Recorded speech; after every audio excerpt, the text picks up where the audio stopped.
اور تمام تر بری بیماریوں کو ختم کرنے کا ذریعہ بھی ہے۔ اسی طرح سے اللہ تعالیٰ نے جب آپ کو مال دیا ہے تو اس مال کی حفاظت کا بھی طریقہ اللہ نے بتایا کہ سال میں ایک مرتبہ تم اپنے مال کی زکوٰۃ نکال دو تو یہ مال کا میل نکل جائے گا۔ اس کو احادیث کریمہ میں بھی بیان کیا گیا ہے۔ آپ اگر دن بھر کام پہ رہتے ہیں تو 2 دن ہو جائے، 4 دن ہو جائے، 8 دن نہ ہو، 8 دن ہو جائے، اگر آپ نہاتے نہیں تو آپ کے بدن سے بدبو آنے لگ جائے گی اور لوگ قریب آنا چھوڑ دیں اور یہ جسم کی بدبو بڑھتی چلی جائے گی۔ اس کے لیے آپ کو نہانا ضروری ہے۔ کوئی بھی آدمی ہو دنیا میں وہ اپنے جسم کی صفائی کے لیے نہاتا ضرور ہے، کوئی 2 دن میں، کوئی روزانہ، کوئی 3 دن میں، لیکن نہاتا ہے۔ اسی طرح مال کو بہت دنوں تک اگر کوئی جمع کر کے رکھا ہے تو دنیاوی میل اس پر چڑھ جاتا ہے۔ السلام علیکم ورحمۃ اللہ وبرکاتہ۔ دوستوں امید آپ حضرات خیریت سے ہوں گے۔ دوستوں آپ کا خیر مقدم ہمارے شمیم اسلامک ریئیکشن چینل پر۔ دوستوں آج کی اس ویڈیو میں آپ حضرات کے سامنے مفتی سلمان اجہری کا بہترین بیان لے کر حاضر ہوا ہوں۔ اس بیان سے آپ کو بہت زیادہ معلومات حاصل ہوگی اور بہت زیادہ فائدہ بھی ہوگا انشاءاللہ۔ دوستوں توجہ کے ساتھ میں سنیں۔ چلو میں بھی آپ کے ساتھ میں سنتا ہوں، آپ بھی میرے ساتھ میں سنیں۔ اسی لیے میرے آقا صلی اللہ علیہ وسلم نے فرمایا مال کے طلبگار کتے کی طرح ہیں۔ کتا جو ہے مردہ کھانے کے لیے جاتا ہے، پورا بیل کھا تو نہیں سکتا لیکن دوسرے کتے کو برداشت بھی نہیں کر پاتا۔ اللہ فرماتا ہے جس دن آگ تپائی جائے گی، جہنم کی آگ تپائی جائے گی، بھڑکائی جائے گی، تو اس آگ کے ذریعے سے ان کی پیشانیوں کو داغا جائے گا، ان کے بازوؤں کو داغا جائے گا، ان کے پیچھے والے حصے کو داغا جائے گا۔ اس گرم تپی ہوئی آگ دیتی ہے اور عیاش بنا دیتی ہے۔ جن لوگوں کے گھر میں زکوٰۃ کا 1 روپیہ بھی باقی رہا، گویا کہ ان کے مال میں پورا حرام پیسہ باقی رہا، اور حرام جب تک گھر کے اندر رہے گا اس کے خیالات بھی فاسد خیالات ہوں گے، اس کے اخلاق بھی گندے اخلاق کی طرح بڑھتے رہیں گے۔ میں آپ کو بتاؤں، کسی کے گھر کے سامنے سے آپ گزر رہے ہیں اور گھر کے اندر اگر کسی نے اگربتی جلائی ہے، بخور لگایا ہے تو خوشبو باہر آ ہی جاتی ہے، گزرتے ہی پتہ چلتا ہے۔ لیکن اگر کسی کے گھر کا ٹوائلٹ ٹوٹ چکا اور اس کی غلاظت گھر کے اندر بہہ رہی ہے تو اس کی بدبو صرف گھر والے نہیں باہر والے بھی سونگنے لگ جائیں گے۔ اسی طرح سے حرام مال کسی کے گھر میں ہے تو اللہ کے فرشتے اس گھر کے آس پاس تک نہیں آتے ہیں۔ حرام مال جس کے گھر میں جمع کیا ہوا ہو وہ ایسی ہی بدبو دیتا ہے، اللہ کے فرشتے اس کے قریب نہیں آتے ہیں۔ اسی لیے میرے عزیزو، زکوٰۃ کا نظام لوگوں کو ایسا لگتا ہوگا کہ یہ صرف دان دینا ہے، جیسے دوسرے دھرموں میں ہے، دوسرے ادیان میں ہے، جسے دان جس کو کہتے ہیں کہ جس کو جتنا چاہے وہ دان دینا چاہیے، اور اس کے ہاں ان لوگوں کو بڑھا چڑھا کر کے بھی بیان کیا جاتا ہے۔ دان ایک خیرات ہو گئی، وہ نفل ہے۔ اسلام میں وہ دان دینے کا وہ تو ایک بہت بڑا الگ طبقہ ہے، یعنی خیرات کرنا، لیکن زکوٰۃ جو ہے یہ صرف خیرات نہیں، یہ فرض ہے۔ جیسے آپ کے لیے فرض یہ نماز فرض ہے، جمعہ آپ کے لیے فرض ہے، اسی طرح سے صاحب حیثیت کے لیے زکوٰۃ فرض ہے۔ اور اگر اس نے زکوٰۃ نہیں نکالا تو اس کے متعلق قرآن کیا کہتا ہے سنیں، والذین یکنزون الذهب والفضة ولا ينفقونها فی سبیل اللہ فبشرهم بعذاب علیم۔ محبوب، جو لوگ سونا اور چاندی کو جمع کر کے رکھ لیتے ہیں اور اللہ کی راہ میں اس کی زکوٰۃ نہیں دیتے یا خرچ نہیں کرتے، آپ ان کے لیے دردناک عذاب کی بشارت دے دیجئے۔ اللہ فرما رہا ہے اپنے محبوب سے، ان لوگوں کو دردناک عذاب کی بشارت دے دے۔ کیا ہوگا؟ یوم یحمى علیہا فی نار جہنم فتکوی بہا جباہہم وجنوبہم وظہورہم ھذا ما کنزتم لانفسکم فذوقوا ما کنتم تکنزون۔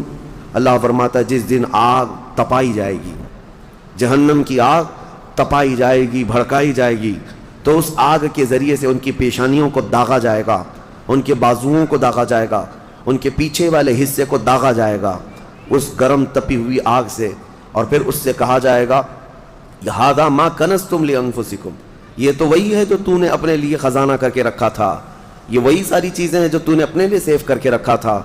فذوقوا ما کنتم تکنزون، جو کچھ تم جمع کرتے تھے اب چکھو آج کے دن، آج اس کو چکھو، یہ کہا جائے گا، اس کو چکھایا جائے گا اور عذاب میں مبتلا رہے گا۔ یہاں تک کہ یہ تو قیامت کے دن کے عذابات کا ذکر ہے، اور قبر کے متعلق فرمایا گیا کہ اس کی میت قبر میں رکھ کر کے چلے جانے کے بعد سے لے کر قیامت قائم ہونے تک ایک خوفناک سانپ اس کے گلے میں پھندا ڈال کر قبر میں بیٹھا رہے گا، اور اس کی ناک کی ہڈی کو ڈستا ہوگا اور چوستا ہوگا، وہ قبر والا پریشان اس عذاب سے اس کو دور کرنے کی کوشش کرتا رہے تو وہ سانپ کہتا ہے کہ تو مجھے کیوں الگ کرتا ہے، میں تیرا مال ہی تو ہوں جسے تو دنیا میں بہت زیادہ عزیز رکھتا تھا، میں تیرا سونا چاندی اور تیرا جمع کیا ہوا مال ہی تو ہوں، تو اب اس سے مجھ سے چھٹکارا اس وقت تک نہیں حاصل کر سکے گا جب تک اسرافیل علیہ السلام سور نہ پھونک دیں۔ میرے عزیزو، یہ جو وعیدیں آئی ہیں ان لوگوں کے لیے ہیں جنہوں نے اپنے مال کا حق اللہ کی راہ میں نہیں دیا۔ آپ دیکھیں اللہ کریم نے جو کچھ بھی دیا ہے آپ کو، یہ آپ کی اپنی محنت نہیں، جو اگر یہ سمجھتا ہو میں نے اپنے خون پسینے کی محنت سے یہ سب کمایا ہے، یہ خام خیالی ہے میرے عزیز۔ اللہ تبارک و تعالیٰ اگر نہ دینا چاہے تمہاری ناک زمین پر گھس جاتی، وہ ایک سکہ بھی تجھے نہ ملتا۔ رب تعالیٰ کی یہ عنایتیں ہیں جو تمہیں مال دیا، لیکن جس نے دیا کیا تم سے اس نے پورے آدھے مال کا تقاضا کیا؟ رب تبارک و تعالیٰ نے فرمایا کہ تم کو اگر 1,00,000 روپے کی قیمت کی کوئی چیز آج دنیا میں دی گئی تو 50,000 اللہ کی راہ میں دے دینا، یا 1/4 25,000 دے دینا، 1 پاؤ حصہ دے دینا۔ نہیں، دنیا تو تقاضا کرتی ہے پرسنٹیج کا۔ یہاں رب تبارک و تعالیٰ نے پورے سال میں، وہ بھی انکم پر نہیں، سیونگ پر۔ یاد رکھو دنیا کی جو ٹیکس ہیں، جتنی بھی ڈپارٹمنٹ ہیں، وہ تمہارے انکم پر ٹیکس لگاتی ہیں۔ انکم جتنی ہو رہی ہے اس پر ٹیکس ہے۔ انکم ٹیکس کیا ہے؟ آپ جتنا کما رہے ہیں اس پر ٹیکس آتا ہے، لیکن میرا مولا تمہارے انکم پر نہیں۔ تم سال میں کروڑ روپے بھی کماتے کیوں نہ ہو، لیکن اگر بچتا کچھ نہیں ہے تو زکوٰۃ کچھ بھی نہیں، زکوٰۃ کچھ بھی نہیں ہے۔ ہاں، جو سیونگ ہے تمہارے پاس، جو بچی ہوئی چیز ہے، اس کے لیے رب تعالیٰ فرماتا ہے جو بچا کر تم نے رکھا ہے، اب اس کا آدھا نہیں، اس کا پاؤ نہیں، اس کا 10واں حصہ نہیں، اس کا 20واں حصہ نہیں، بلکہ اپنے پورے مال کا 40واں حصہ 2.5% صرف اللہ کی راہ میں ادا کیا کرو۔ باقی 97.5% تمہارے پاس سیف رہتا ہے، 97.5% تمہارے پاس۔ مجھے حیرت ہوتی ہے زکوٰۃ کے اس نظام کو، کبھی میں سوچتا ہوں اتنا 2.5% نکالنے سے ہوتا کیا ہے، کس کا بھلا ہوگا؟ نکالنے والے کا کیا نقصان ہونے والا ہے؟ کچھ بھی نہیں۔ اور جس کو دے رہے ہیں اس کا کیا ہوگا؟ نہیں۔ یہ رب ذوالجلال کی حکمت بالغہ ہے۔ آپ کو میں بتاؤں، رسول اقدس صلی اللہ تعالیٰ علیہ وسلم کے زمانے میں جو غربت تھی مدینے کی، وہ ایسی غربت تھی کہ صحابہ کے پاس پورا جسم چھپانے کے کپڑے بھی نہیں تھے۔ کسی کے پاس 2 کپڑے، کسی کے پاس 1 کپڑا، اور کھانے پینے کی اشیاء کی ایسی قلت تھی کہ وہ صرف 1 یا 2 کھجور پر پورا دن گزار لیتے تھے۔ ان کے پاس ہتھیار خریدنے کے لیے پیسے نہیں تھے، جو جنگوں میں ایسی لکڑیاں لے کر چل پڑتے تھے۔ غربت کا عالم یہ تھا۔ آپ کو میں بتاؤں، جنگ بدر جو ہوئی ہے 17 رمضان المبارک کو، 313 صحابہ میرے آقا کے ساتھ گئے تھے بدر کی وادی تک، 160 کلومیٹر، لیکن آپ کو پتہ ہے ان 313 صحابہ کے درمیان صرف 4 گھوڑے تھے۔ 4 گھوڑے، آپ سوچ سکتے ہیں 4 گھوڑے تھے صرف جس پر سواری کی جا سکتی ہے 313 لوگوں کے پاس۔ وہ غربت کا عالم تھا، لیکن نبی کریم صلی اللہ تعالیٰ علیہ وسلم نے یہ زکوٰۃ کا نظام قائم فرمایا۔ میں آج آپ کو بتاؤں کہ حضور پاک کی وفات ظاہری کے بعد صدیق اکبر کا زمانہ آیا، 2.5 سال صدیق اکبر نے خلافت کی۔ اس کے بعد سیدنا عمر ابن خطاب کا زمانہ آیا۔ اب دور خلافت عمر میں حضرت عمر فاروق کی خلافت کا دور ہے۔ اب زکوٰۃ کا نظام بڑھ چکا تھا، اسلام کی سرحدیں بھی بہت دور ہو چکی تھیں، بہت پھیل چکی تھیں۔ یمن کے گورنر سیدنا معاذ ابن جبل رضی اللہ تعالیٰ عنہ، صحابی رسول ہیں، وہاں کی زکوٰۃ کلیکٹ کرتے ہیں اور وہ زکوٰۃ مدینہ بھیجتے ہیں حضرت عمر کے پاس، خط لکھ کر کے، امیر المومنین، یمن کے غنی حضرات کی یہ زکوٰۃ ہے، فقراء مدینہ میں اس کو تقسیم کر دیا جائے۔ جب مال مدینے پہنچا، سیدنا عمر فاروق رضی اللہ تعالیٰ عنہ نے لیا، مدینے میں اعلان کیا کہ یمن سے زکوٰۃ آئی ہے، جو مستحقین ہیں وہ آ جائیں۔ 3 دن تک مسلسل اعلان ہوتا رہا، مدینے میں ایک آدمی بھی زکوٰۃ لینے والا رہا ہی نہیں۔ ہر ایک اتنا کیپیبل ہو چکا تھا کہ زکوٰۃ دینے والے تھے، مدینے میں لینے والا کوئی تھا ہی نہیں۔ یہ اتنا جلدی کیسے ریولیشن آیا؟ اس غریبی سے کیسے لوگ اس منزل تک پہنچے؟ حضرت عمر فاروق رضی اللہ تعالیٰ عنہ نے پوچھا کہ مدینے میں کوئی آنے والا نہیں ہے زکوٰۃ لینے کے لیے؟ یہ وہی مدینہ ہے، جب آئے تھے تو ان کو پانی کی قلت تھی، پانی بھی نہیں پی پا رہے تھے، پیسے دے کر خریدنا پڑتا۔ تو پھر حضرت عمر نے خط لکھ کر کے واپس بھیجا حضرت معاذ بن جبل کو کہ مدینے میں کوئی بھی اب زکوٰۃ کا مستحق نہیں رہ گیا، لہٰذا یمن کے فقیروں میں ہی اس کو تقسیم کر دو۔ حضرت معاذ بن جبل کے پاس یہ مال دوبارہ گیا اور انہوں نے دوبارہ پھر خط لکھ کر کے بھیجا کہ حضور پورے یمن میں بھی کوئی فقیر نہیں رہ گیا۔ یہ نظام مصطفیٰ ہے، یہ نظام مصطفیٰ ہے۔ تم سمجھتے ہو 2.5% سے کچھ نہیں ہوتا؟ بہت بڑا ریولیشن آتا ہے، بہت بڑا انقلاب آتا ہے، کیونکہ یہ حکم اللہ کا ہے، اور جب یہ صحیح جگہ پر پہنچے گی تو رب ذوالجلال وہ اس کی شان قدرت ہے کہ اس کس غریب کو اٹھا کر غنی بنا دے۔ میرے عزیزو، آج کئی نظام درہم برہم ہے، ہماری زکوٰۃ کا نظام بھی درہم برہم ہے۔ بعض لوگ تو زکوٰۃ کو چاہتے ہی نہیں کہ نکالیں، نعوذ باللہ، وہ عذاب الہی کے شکار ہوں گے۔ وہ چاہے 1 روپیہ بھی بچا کر کے جائیں تو پھر ان کے اوپر یہ قرضہ چڑھا ہی رہے گا مرنے تک، اور موت کے وقت جو اس کے لیے سختیاں ہیں یہ مال کی وجہ سے، اللہ بچائے۔ کچھ کا تو زکوٰۃ پر ایسا معاملہ ہے کہ وہ دینا نہیں چاہتے، اور کچھ ایسے ہیں جو دے تو لیتے ہیں لیکن کہاں دینا ہے یہ نہیں معلوم۔ اس کی وجہ سے یہ نظام ایسا ہو گیا، مستحقین تک زکوٰۃ پہنچتی نہیں، اور کسی جگہ زکوٰۃ جا کر کے جام ہو جاتی ہے، کسی جگہ زکوٰۃ ایک ہی جگہ جا رہی ہے اور وہاں سیف ہوتی گئی، اور جو مستحق تھا وہ مستحق ہی رہ گیا۔ اصل مسئلہ جو ہمارے بیت المال کا تھا وہ نظام ہی نہیں ہے۔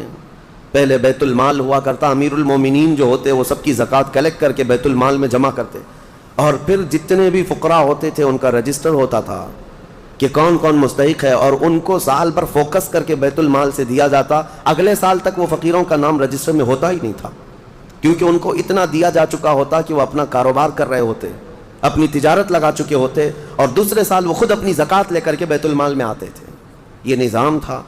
بہرحال عزیزان گرامی وقار، جتنا بھی ہمارے پاس اب بچا ہے نظام، اس میں اللہ رب العزت کے حضور جانے سے پہلے اپنے مال کو اس کی راہ میں اس کے حکم کے مطابق ادا کر دو، ورنہ جو عذاب الہی قارون کو آیا تھا، آپ کو پتا ہوگا، قارون دنیا کا سب سے بڑا مالدار آدمی، اللہ تعالیٰ نے اس کو بے حساب دولت دی تھی۔ اسی سے سوچو آپ کہ اس کے خزانے اتنے تھے کہ خزانوں کی چابیاں 70 اونٹوں پر لاد کر لی جاتی تھیں، خالی چابیاں رکھنے کے لیے 70 اونٹ لگ جاتے تھے، تو پھر خزانے کتنے رہے ہوں گے؟ بے حساب اللہ نے اسے مالک بنایا تھا دنیا کا۔ لیکن جب زکوٰۃ کا حکم آیا حضرت موسیٰ علیہ السلام پر، تو اس نے آنا کانی شروع کی کہ ایسا اتنا مال چلا جائے گا، اتنے خزانے تو زکوٰۃ میں جا رہے ہیں۔ موسیٰ علیہ السلام نے اس کے لیے رعایت کی درخواست کی، تو رب تعالیٰ نے کتنی رعایت کی پتہ ہے؟ کہ قارون کے لیے زکوٰۃ اتنی کہ وہ 1000 میں 1 روپیہ دے، 1000 میں 1 روپیہ دے۔ آج آپ 100 میں 2.5 روپیہ دیتے ہیں، اور اتنے بڑے مالدار کو، کیونکہ رب تعالیٰ بہتر جانتا تھا، جب اس نے اس کا بھی کیلکولیشن کیا تو کئی خزانے زکوٰۃ میں نکل رہے تھے۔ اب اس کا دل نہیں مانا کہ اتنے میں خزانے کسی کو مفت میں یوں ہی دے دوں۔ مال ایک ایسی چیز ہے، جب کسی کے دل پر یہ غلبہ کر جاتی ہے تو اپنے باپ کو بھی نہیں تسلیم کرتا، نہ اپنے بیٹے کو تسلیم کرتا۔ اسی لیے میرے آقا صلی اللہ علیہ وسلم نے فرمایا، مال کے طلبگار کتے کی طرح ہیں۔ کتا جو ہے مردہ کھانے کے لیے جاتا ہے، پورا بیل کھا تو نہیں سکتا لیکن دوسرے کتے کو برداشت بھی نہیں کر پاتا، کھاتا تو نہیں ہے پورا، لیکن کوئی دوسرا کتا آئے تو بھونکنے لگے گا، دانت نکالے گا، اس کو چیخ مارے گا۔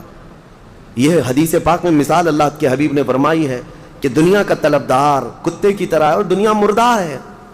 اس مردار کو کھانے کے لیے جتنے جھپٹ پڑے ہیں وہ اپنے سگے بھائیوں کو بھی اپنے کاروبار میں برداشت نہیں کر پاتے، شریک اس کو پارٹنر برداشت نہیں کر پاتے۔ میں یہ عرض کر رہا تھا قارون کے متعلق، اس نے موسیٰ علیہ السلام پر زنا کی تہمت لگانے کا ارادہ کر لیا کہ میں ان کو ڈیمیج کر دوں گا تاکہ پوری قوم میں ان کی امیج گر جائے، ختم ہو جائے۔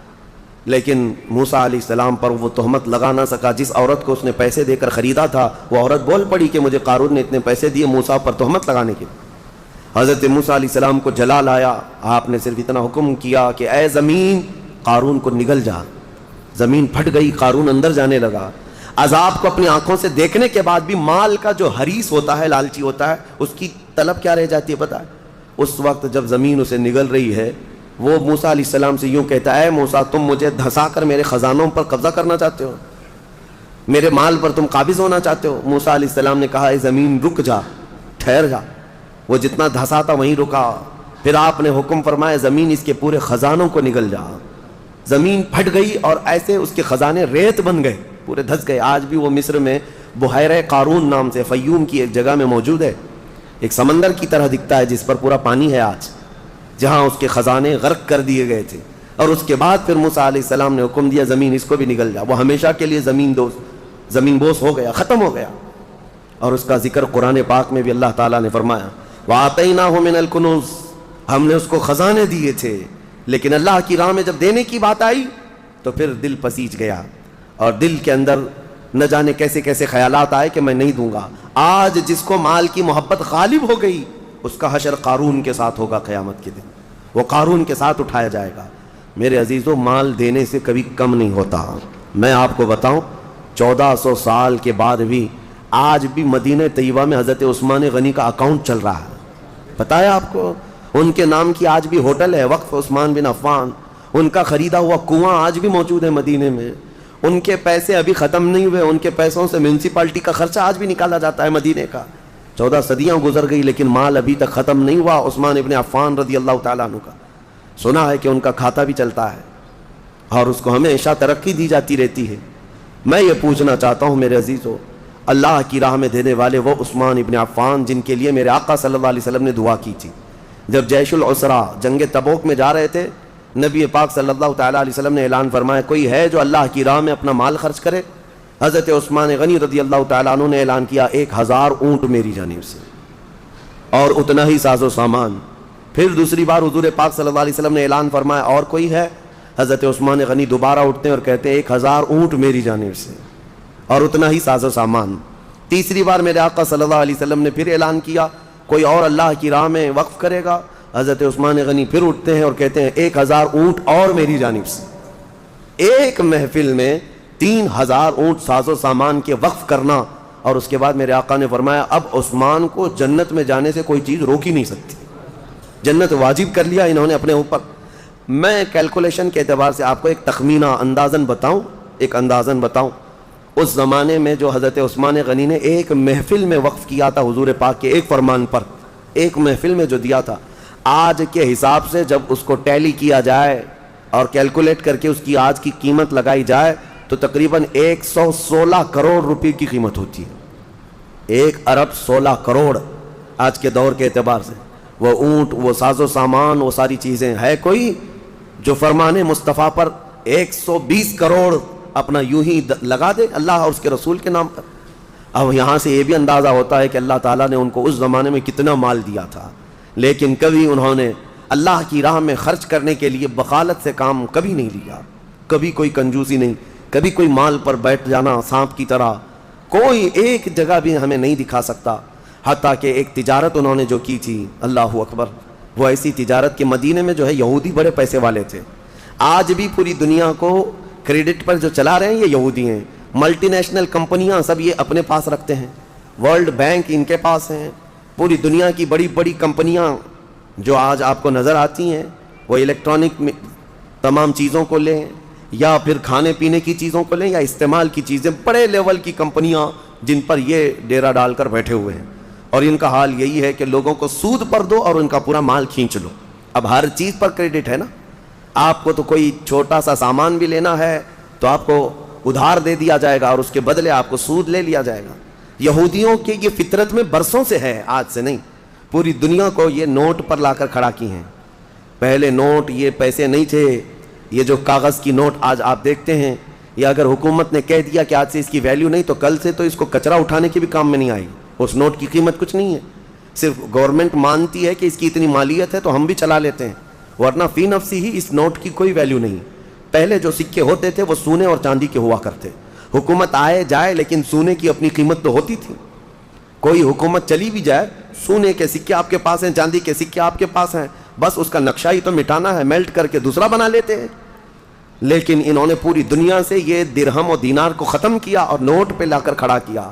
اس کی وجہ یہی تھی کہ نوٹوں کے ذریعے سے ان کو اتنا مالدار بنا جائے، اچانک ایک دن جیسے یہاں اعلان ہوا تھا کہہ دیا جائے کہ نوٹوں کی کوئی ویلیو نہیں ہے، سب کے سب فقیر ہو جائیں گے، سب کے سب فقیر، کسی کے پاس کچھ نہ رہے۔ اس زمانے میں مدینہ طیبہ میں یہ یہودی یوں کرتے تھے کہ جو تجارت کا قافلہ ملک شام سے آتا تھا مدینے میں مال بیچنے کے لیے، تو یہ مدینے سے کچھ میل دور جا کر کے پورا مال خرید لیتے تھے اور خرید کر کے مدینے میں لا کر کے اس کو جمع کرتے، پھر 8-10 دن کے بعد اس مال کو ڈبل ٹبل نہیں پتہ نہیں کتنے کتنے داموں سے یہاں مدینے والوں کو بیچتے تھے، بہت مہنگی چیزیں یہاں مدینے میں بیچتے، لوگ مجبوراً وہ سامان خریدتے۔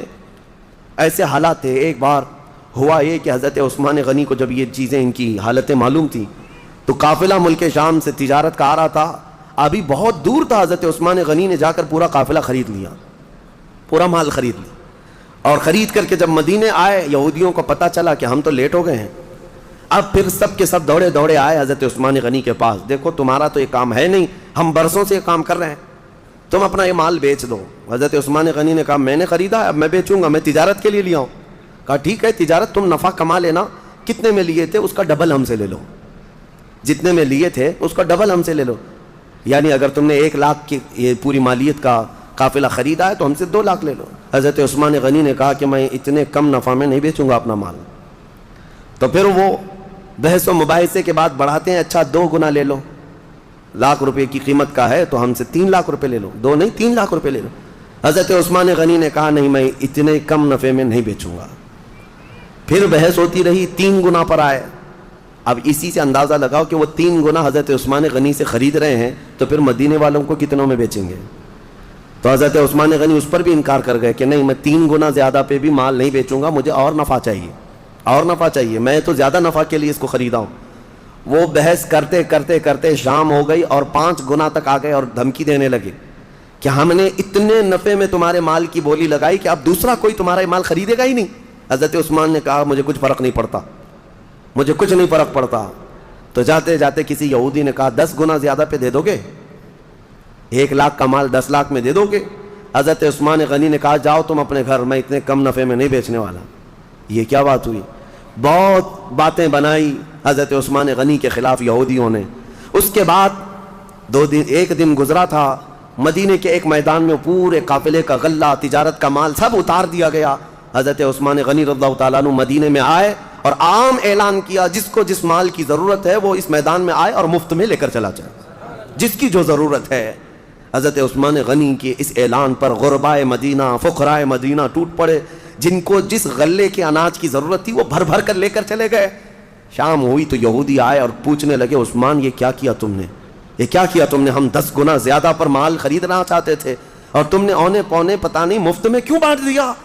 حضرت عثمان نے کہا میں نہیں کہتا تھا کہ میں زیادہ نفع چاہتا تھا، تم اتنا نفع نہیں دے سکے. کہا تم تو مفت میں دیے. کہا کس نے کہا؟ جھوٹ بات ہے، میں نے مفت میں دیا. میں نے اللہ کے ہاتھ 70 گنا زیادہ فائدے میں بیچا ہے، 70 گنا فائدے میں نے بیچا ہے اپنا مال، اور وہ بھی میرا خریدار خلاق کائنات رب العالمین ہے جو وعدہ خلافی نہیں کرتا. یہ عثمان غنی کا یقین اور توکل تھا اپنے رب کی ذات پر، کیونکہ قرآن میں اللہ نے فرمایا مثل الذین ينفقون اموالهم فی سبیل اللہ کمثل حبۃ انبتت 7 سنابل فی کل سنبلۃ 100 حبہ.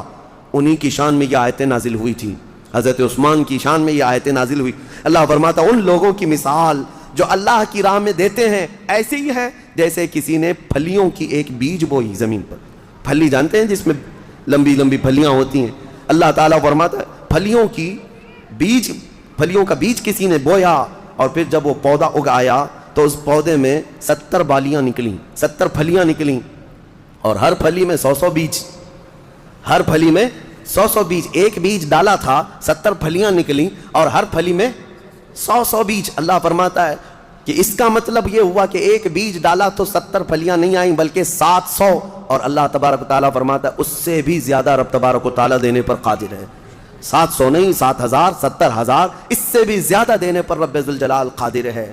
عزیزان گرامی وقار، ہم نے اس نظام کو یوں سمجھ لیا ہے کہ ایک فیشن ہے، برسوں سے چلا آ رہا ہے. کچھ لوگ جو ہے کچھ ٹاول بانٹ دیے، کسی کو لنگیاں بانٹ دیے، کسی کو ٹوپیاں بانٹ دی اور سمجھتے زکوٰۃ ہو گئی، زکوٰۃ ہو گئی. اور کچھ عورتوں کو کپڑے بانٹ دیے، کچھ جگہ پر جو ہے کسی کو افطار کٹ دے دیا، یہ زکوٰۃ ہو گئی. کچھ چیزوں کا دکھاوا کر لینے سے زکوٰۃ نہیں ہوتی. زکوٰۃ کا مال پورا کا پورا حساب کرو، حساب کے ساتھ نکالو اور مستحق تک پہنچاؤ. یا اگر کسی کو وکیل بناتے ہو اپنی زکوٰۃ کا تو پھر اس وکیل کے ذریعے سے مستحق تک اس مال کو پہنچاؤ. آپ کو میں ایک بات بتا دوں، رب ذوالجلال تمہیں دنیا میں بھی کبھی شرمندہ ہونے نہیں دے گا اور آخرت میں بھی. بنی اسرائیل کی ایک خاتون کے متعلق میں گفتگو کو یہاں لا کر کے آپ کے سامنے عرض کرتا ہوں کہ ایک عورت، ایک لڑکی تھی، جوان دوشیزہ تھی. اس کا باپ بڑا کنجوس تھا، بخیل تھا، اور لڑکی بڑی دیالو سخی.